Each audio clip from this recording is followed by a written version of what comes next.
Good evening, everybody. This is Marty from Dawgs blog with tonight's podcast about the Frank Carson et al. Trial on December 12, 2018. Tom's report is up. You probably heard the noon report. And yes, I was a little pissed off and biased in the way they were trying to deliberately destroy a man for the last 6 days. It's ridiculous. It's outrageous. And this is what apparently is going on in Scandalous County.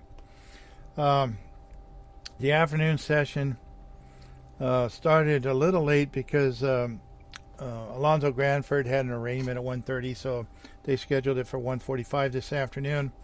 Judge was on the bench at 1:48.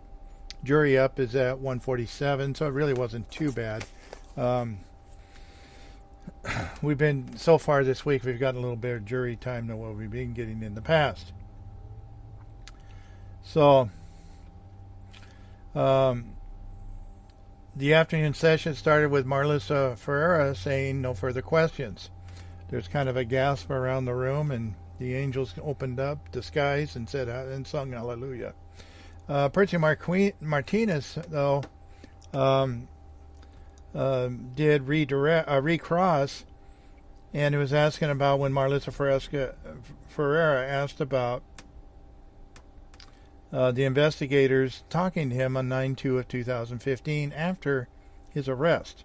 Remember, he was arrested on August 4th, 2015, and he was interviewed again on 9/2 of 2015.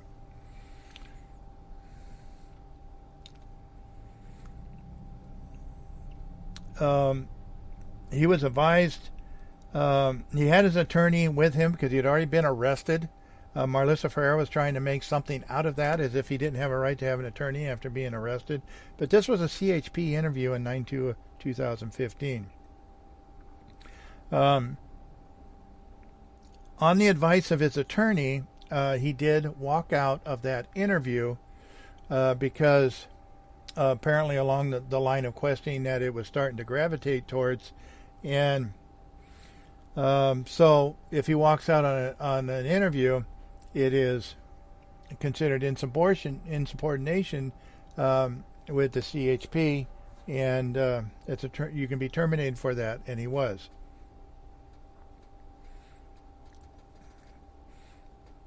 The DA tried to make it sound like it was something nefarious that he just decided on his own. She wouldn't let him answer the question to say that on advice of attorney. She objected to that response. She wanted to hear a yes or a no answer. Did you walk out? This is how the judicial system works. They're not interested in the truth. They're interested in the answers that they want you to give. They turn everything nefarious. Percy Martinez then says, I'm doing a podcast right now. Percy Martinez said, did you have any information on the missing person case of Corey Kaufman? And he said, no. He says at this point he just wants to get his job back. And he has a hearing in February. Attorney Percy had no more questions. Attorney Hans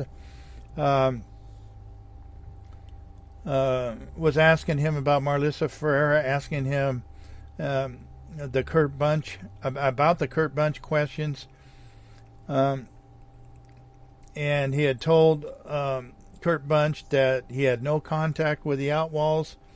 And later said that he had made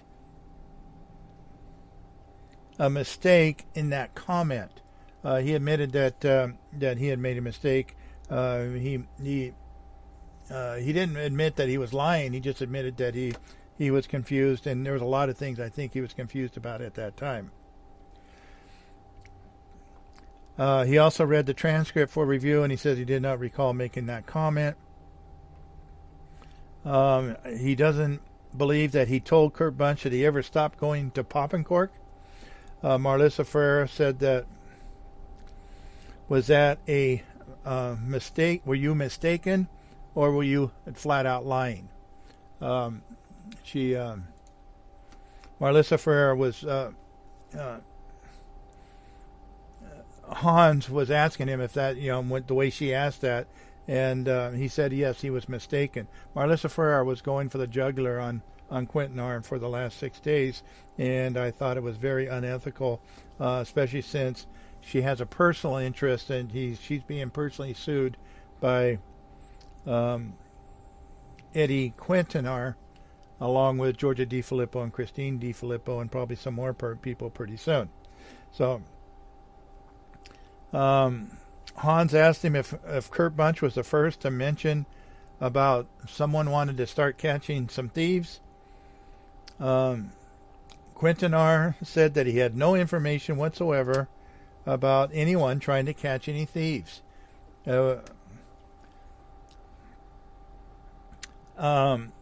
Kurt Bunch had said that Scott McFarlane had said something to that effect. This is from apparently another interview that Kurt Bunch had done with McFarlane or somebody. And Hans asked him, well, is that the case? Did Kurt Bunch lie? And he said, yes, Kurt Bunch lied.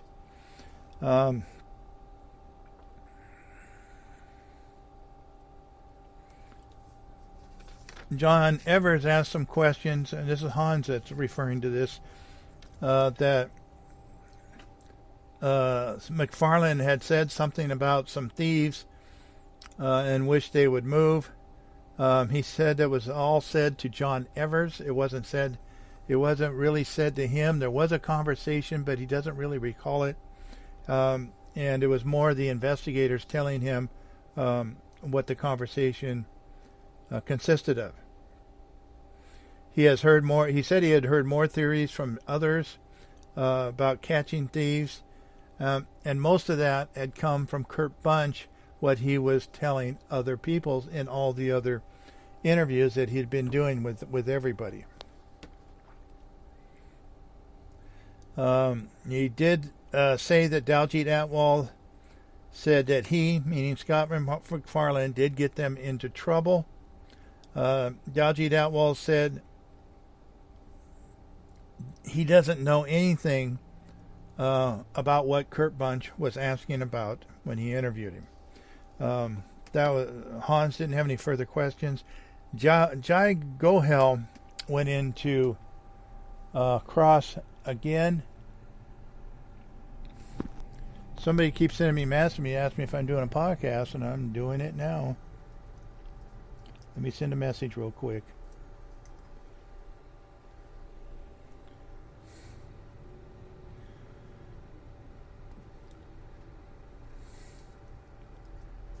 Okay. All right. And then Jai Gohel started asking questions. And he asked him, do you know anything more today than any other time about what happened to Corey Coffin? He says, no. He asked him, do you know anything about what happened to Corey Coffin ever? And he said, no. The 9/2 of 15 Internal Affairs investigation was after he was taken into custody. Again, this is, he kind of repeated what Hans said, but it was 8/14 of 15. He was taken in custody. And Kurt Bunch had told him on that day, on 8/4 of 15, when he was taken in custody, he was going to be charged with homicide. Which obviously wasn't true. So that's why he went to the Internal Affairs hearing with an attorney, and he already knew that he had been charged with a crime. He'd been arrested and booked and released at the jail or bailed or whatever he did. And so this IAA interview was on 9/2 of 15. Jai Gohel asked him that Marlissa Ferrer had asked him why he was fired. And asked him, was it due to the guns being at Poppencork? He said no, that issue had already been dealt with. He wasn't fired. On 8/14 of 15, he was still a CHP officer. He had not been terminated at that point. He was arrested at the CHP office on 8/14 of 15, not yet terminated by CHP. I think he was on leave or something, but they wanted to arrest him, make a show, probably in front of other officers or something. That's what they do, and it's pretty obvious by the last 6 days.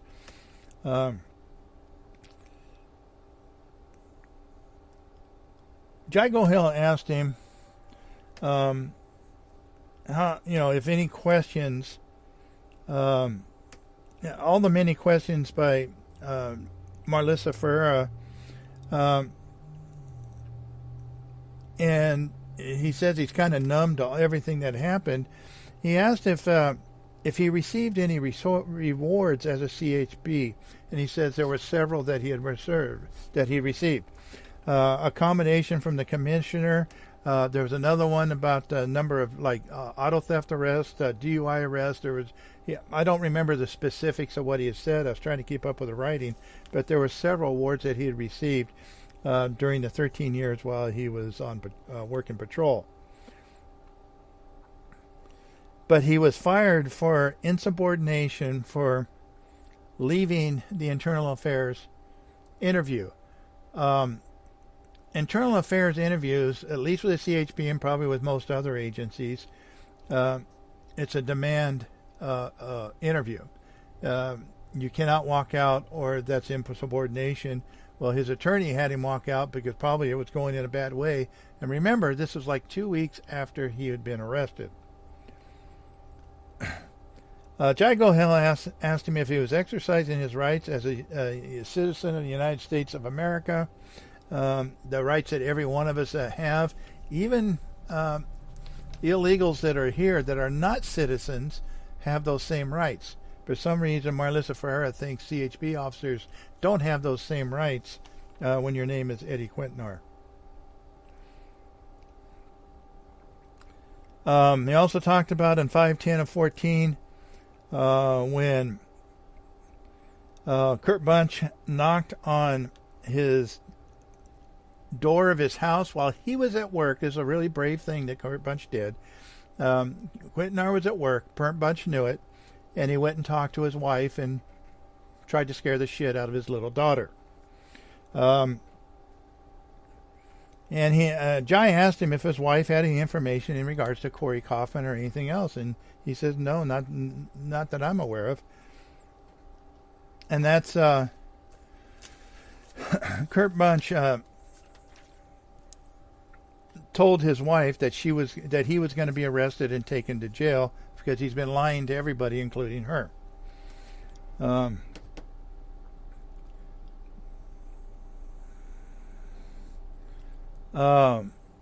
Q made many calls after his Kurt Bunch's visit to his wife. Obviously, she was pretty upset and called and talked to Quintanar, who was working at the time. And he did not race over and start an altercation with Kurt Bunch like I think they were trying to get him to do.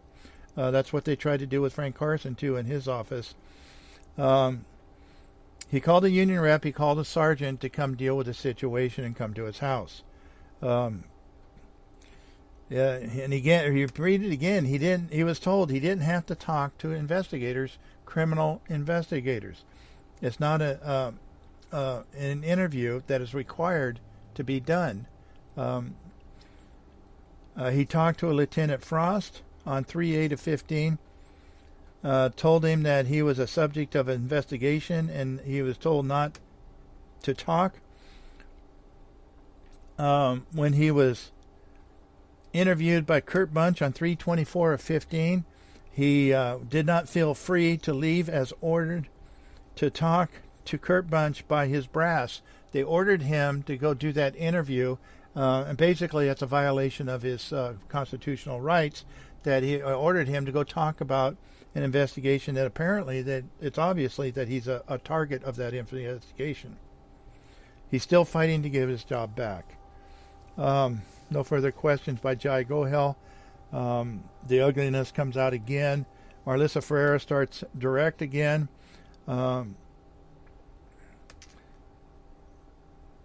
And she said that he's it sounded like to her that he was conflating an issue as in a criminal case he has no right to a union rep. Well, he has a right to a union rep anytime he feels it's necessary. In a criminal investigation, he has no right. He also has constitutional rights. Just because you're a police officer doesn't mean you lose those. Kurt Bunch also told him the same thing. They were working him. They were working him hard. And he still wanted a representative from the CHP present, whether it was a union rep, whether it was a sergeant or a lieutenant or someone in the brass or command. He just wanted some representation there. And he always kept him in the loop what was going along. She also tried to piss on the awards that he had won because he had also been suspended. Also talked about the commissioner spoke that day, but he didn't hear what he said. And I wasn't clear about that. There was a lot of objections going on. I don't know why he didn't hear what the commissioner said the day he spoke when he won that award from the commissioner. But the commissioner is also the one that approved his termination. She wanted to be very clear about that. There was a sidebar, some objections. It's a very long, very animated sidebar. It was kind of interesting to watch. The jury went out at 2:29. The judge sent them out to so they could clear up some of these issues.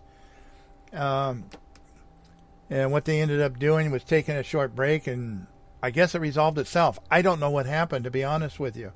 And so everybody took a break, and jury was back in at 2:36. So they were only out 6-7 minutes. Marlissa Ferreira at it again. She said that she had no further questions, but now has one more real quick question. And you could hear the room. There's a collective gasp in the room when she said that, including the judge. Because the judge had been asking her, get him off the stand. This is it. This is over with. There's no need to go any farther. Apparently, Marlissa Ferreira runs that courtroom, not the Honorable Judge Barbara Ann Zuniga. She asked Quintanar in regards to the 3/24/15. Kurt Bunch told him he had contact with the Outlaws one time after 7/15 of 2012. Quintanar did not recall, and Marlissa Ferreira is getting the transcript out. And asked him, did he tell Kurt Bunch that he had no visits to Poppenkork after 7/15/2012? And she also played that recording of Kurt Bunch knocking on Quintanar's door, and that might have been earlier, but I think it's important to talk about anyway. Where Marlissa Ferreira is trying to show that Quintanar was lying to his wife and everybody else, and saying was lying to everybody when he said Kurt Bunch said Quintanar was lying to his wife and this and that and this and that. Well, that's what I heard Kurt Bunch say. He's lying to you. They're lying. Everybody's lying to you. Not telling you. That's what Kurt Bunch was telling his wife. So I don't know what the point Marlissa Ferreira was trying to make with that, but it was, in my opinion, it was kind of an inappropriate, lack of integrity thing to do, to go talk to a guy's wife and scare the shit out of his daughter while he's at work. And it's not a very manly thing to do. But I guess maybe that's what they do at the district attorney's office here. I don't know. I was not pleased when I saw the direct examination for the last 6 days of Quintanar, and I think that's very obvious. I try to keep an even-handed theme in these reports. This was inappropriate. She has a personal stake in this, and she used this courtroom, in this judge's courtroom, to do a deposition and forcing him to answer questions. And if he wants his job back, he has to answer these questions. He has no alternative. So, finally, at this point, Quintanar, no more questions. All attorneys all around, no more questions. I thought there was going to be a big hooping and hollering and a square dance breakout when this happened, but Quintanar very relieved to get off the stand. And at this point, they called Emil Atala to the stand. Mr. Atala was a client of Frank Carson.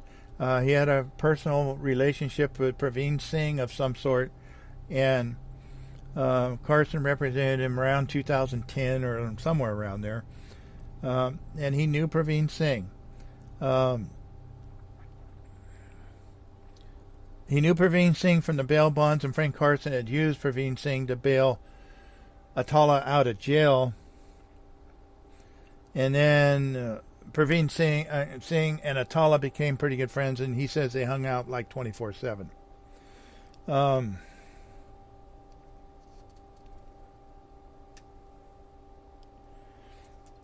There was some objections. There was a sidebar, as there always is. They went over and talked. They came back. Kurt Bunch said something to Marlissa Ferreira's ear. As soon as they came back, she immediately walked over to the side of the bench and just told the court they were having another sidebar. That court was given no option in that. Marlissa Ferreira dictated that.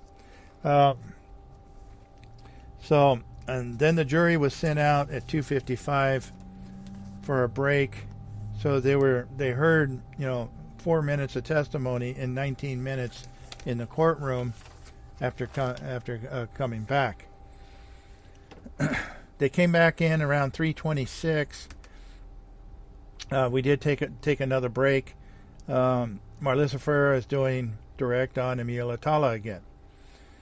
Frank Carson had represented him on a case, or represented a family member once before, so he knew Frank Carson had represented his uncle or somebody, and so they had Frank Carson take care of a case that he had in like 2010. He did have a prior case once or twice before. The first one was 2008. I believe he said it was a grand theft involving something to do with an auto dealership, and his uncle was involved too. His case was dismissed. His uncle ended up pleading out to just some restitution or something. He first met Kurt Bunch in May of 2013. He said this was after his case. Everything had been resolved. He said he did some work for Kurt Bunch. That means he's an agent of Kurt Bunch. He did tell Kurt Bunch that he knew Frank Carson as his lawyer.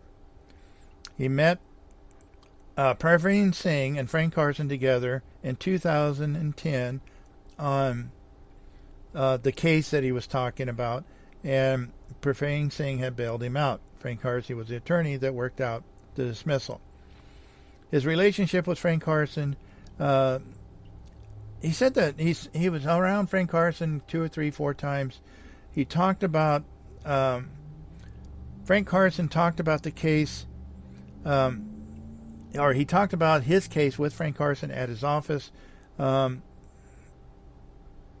sometimes Praveen Singh was present when they had those conversations. Praveen Singh and Frank Carson, he said, were very close. They were like father and son.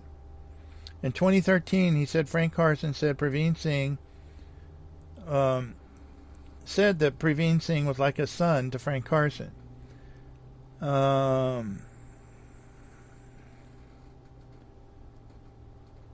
Also, Praveen Singh had told Atala that he was Frank Carson's investigator.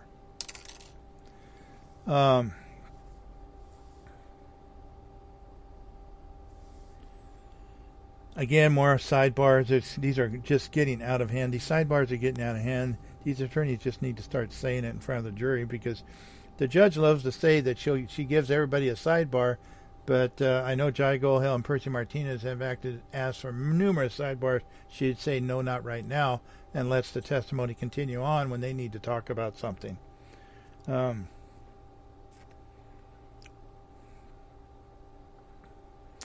Atala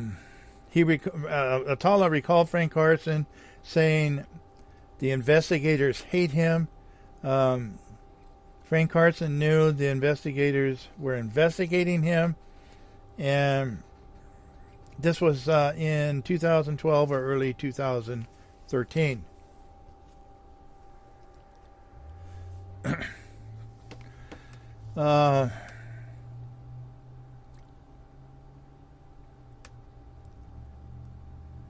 He also said that some of these comments that Frank Carson said about these investigators, he doesn't like them, he doesn't trust them. They also felt that his phone was tapped and they were following him and some other things. He didn't say why, or he didn't didn't talk to anybody else about that, but for some reason he was talking to Atala about it. He talked to Frank 3 or 4 times about this. And one time it occurred at Praveen Singh's home, where they were either in the house or in the garage. He couldn't really remember well. That occurred in June of 2017, and I think that's a bad date. There was no one else present. They had him. They had him, Frank, wiretapped on a homicide charge, or homicide case, I should say. The next time he talked to Frank Carson again said the phone was tapped. It sounds like that's all they talked about was phone taps in these investigators. In September of 2013, at Frank Carson's office, several people were there, and Frank Carson said they, quotation marks, they, are tapping my phone. They were asking all the people questions, the investigators. So the investigators were going around asking a lot of these people that were at this meeting that were at Frank Carson's office, and they were talking to Frank Carson about some of their options they have, and Atala had worn a body wire into that meeting. It was Praveen Singh, some guy named BJ, Atala, some guy they called Baba. I didn't catch, there was one other name, and I'm drawing a blank on the name. I have the initials, but I can't draw a blank on the name. There was like 4 or 5 people there, plus Frank Carson, and he was wearing a body wire in the interview room at Frank Carson's office. He said some people were scared due to law enforcement investigation and their techniques that they use. The group talked about what to do. The group were concerned about talking to Frank Carson because they were scared. Apparently, investigators go around talking to everybody that knew Frank Carson. They go around talking to all these people and trying to put the fear of God in them. He did make multiple recordings of all the group separately and together, he says, on numerous occasions. It almost sounded like, but I don't really know for sure, that he was recording every time he had a conversation with any one of these people. He also consented to a telephone tap be put on his phone, so all his phone calls could be recorded. He said the third time he was at Frank Carson's office, he heard Frank Carson say that his phone was probably tapped. Praveen Singh also said his phone is probably tapped.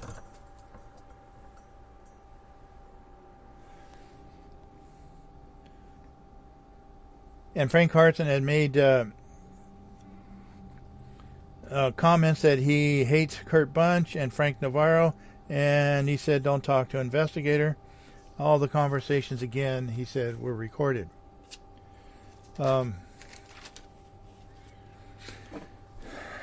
He said that Frank Carson said they were tapping his phone again during the homicide investigation, but Frank Carson never made any mention of the victim's name in the homicide. But the guy was a known thief, and the investigators were blaming him. Frank Carson said the government hates him and trying to blame him for everything. Frank Carson stated, I didn't do anything, and he has nothing to hide. Atala said that Kurt Bunch never said that he hated Frank Carson, nor did Frank Navarro ever said that they had any hard feelings toward Frank Carson. They were just investigating. They love getting hammered on the stand by him, I guess.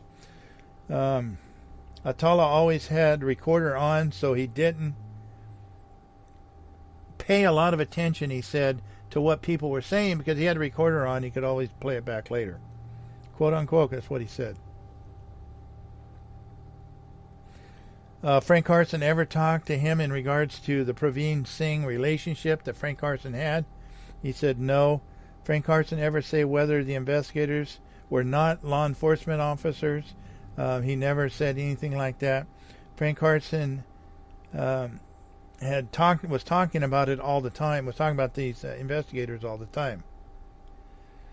Did Frank Carson ever talk about two business owners in Turlock? And he said yes, he did.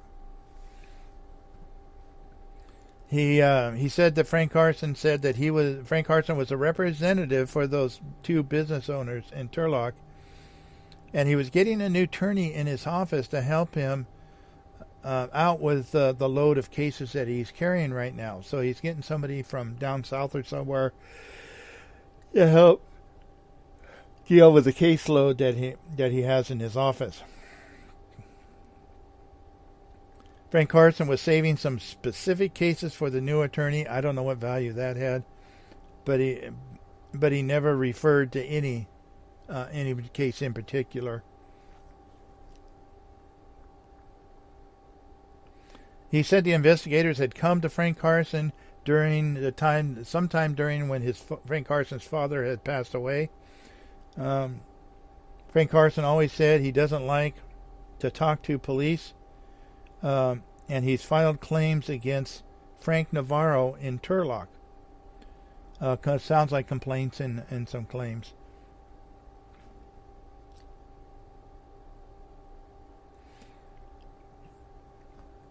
And I'm having trouble reading my... And he didn't know what the results of those claims were. That it was never mentioned what the results were.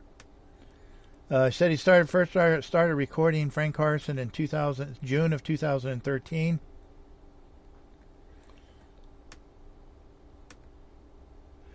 He said that Frank Carson said that he requested investigators put their questions in writing, but he said he didn't know why he had requested that. He said that Frank Carson also said that he was suing some officers.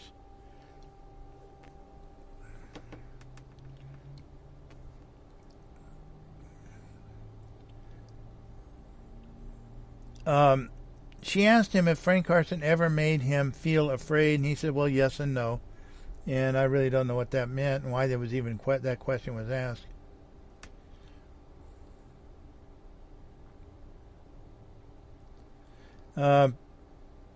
He said any information could affect him also, Atala also. That's part of his concerns, he said. And then this could happen to him. What's going on? Again, she asked, "What Frank Carson feel? Did Frank Carson feel the investigators were tapping his phones?" He said, "Yes, he did." And Frank Carson, he said, had filed complaints to stop the investigation. That's the only reason Frank Carson filed complaints, he says, was to stop the investigation. I think that's pretty obvious that a complaint doesn't stop an investigation. It'd be ludicrous if it did. Jury, this was at the end of the day. The jury went out at 4:15 or so. Jury's coming back at 10:30 tomorrow. They're going to talk about some issues in the morning, as they always do. So court is going into session. I believe she said 9:30, which means she'll show up around 10. There'll be traffic tomorrow, and she'll show up around 10. There's also recording. It's evidence number 545. It's 31 minutes long of a conversation between Praveen Singh, Frank Carson, and Atala, and that's apparently going to be played tomorrow too. So as I always say, you really need to come to court and see what's going on over there. It's really getting out of control, but that's just my opinion. What do I know? I'm a dumbass. That's all I got till tomorrow. There is an abbreviated holiday schedule coming up. From the last day is like the 23rd or something like that. And then there's not going to be any court for like 2 weeks until January 9th or something like that. So just to give you a little heads up on that. And remember my sponsor, Merced Tile Supply. take care of your tile needs. Good, affordable, good stuff down there. He really does. You need to check it out. Check out my video and check out his website. And they're down in Merced. And I have a PayPal button at the bottom of each report. If anything doesn't work, let me know. WordPress entirely changed everything on the editor to put the post up. It's driving me nuts. I'm getting used to it, but I don't have the options I used to. I have less functional ability on this thing now than I used to have. So if there's anything going wrong, let me know if there's something that's not working right. I need you guys' help on this. So that's it. Send your messages to Facebook, send your messages to email. Let me know what you're thinking, the questions you have. Somebody else might be thinking the same question. I like to hear these questions. Other people probably would too. So, as I always say, don't take my word for it. Come to court and find out for yourself. Good night, everybody.